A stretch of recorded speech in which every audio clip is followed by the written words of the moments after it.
Saint-Denis est confronté à des problématiques qui sont aujourd'hui celles de l'Europe tout entière. Comment concilier le prestige d'un passé admirable avec les défis de la mondialisation? Comment assumer une identité charnelle devant le phénomène migratoire et l'abdication devant les marchés? Comment faire primer l'humain quand les exigences d'un monde complexe viennent assaillir la sacralité de la vie? Saint-Denis fut d'abord le premier évêque de Paris. Il est à l'image du drapeau de l'Union européenne, celui qui inaugure une filiation, un héritage chrétien dans notre Europe.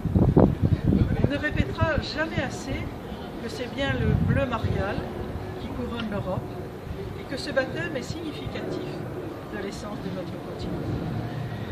Une Europe qui n'a pas de sens ni de profondeur que si elle s'organise et s'inspire des principes tels que le respect de la dignité humaine, l'éducation humaniste, l'échange culturel et l'attention aux fragilités du pays réel. Universelle parce que chrétienne, l'Europe n'est conquérante et audacieuse que lorsqu'elle se souvient de ce trait marquant de son identité. C'est Chateaubriand qui nous disait « Là où il y a une église, il y a l'Europe ». Mais Saint-Denis, c'est également un repère devant le risque insupportable des profanations.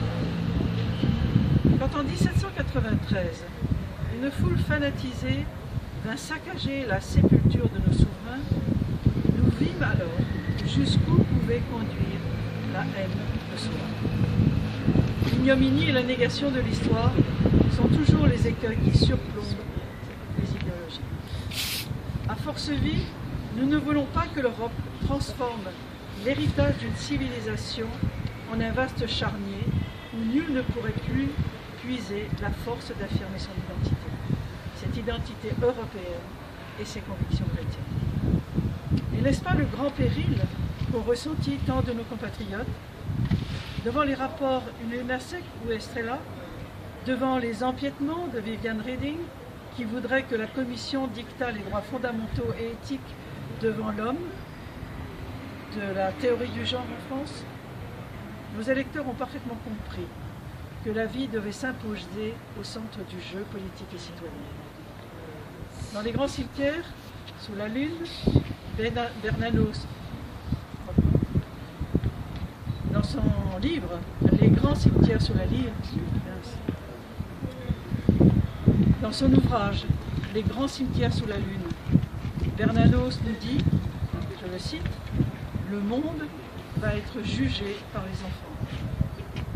Fille de Saint-Denis, la France doit s'honorer de son passé et construire un avenir européen respectueux de l'intégrité d'une enfance, qu'elle ne soit pas condamnée ni aux déviances des théories délirantes, ni à l'utilitarisme mercantile.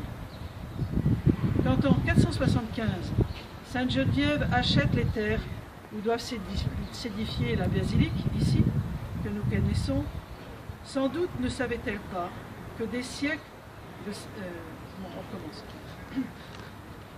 Quand en 475, Sainte Geneviève acheta les terres où s'édifie cette basilique magnifique, sans doute Sainte Geneviève ne savait-elle pas que des siècles lui garderaient mémoire de cet enracinement profond en terre de France. À force vie, nous voulons que l'Europe puisse retrouver ce souffle fondateur, cette entreprise audacieuse qui nous fera bâtir sur le roc des valeurs judéo-chrétiennes, un futur européen organisé autour de la seule valeur fondamentale qui vaille, la vie. Rejoindre Force Vie, c'est rejoindre la seule liste qui sillonnera l'Île-de-France pour magnifier son identité au cœur d'une Europe forte de ses cultures. Rejoindre notre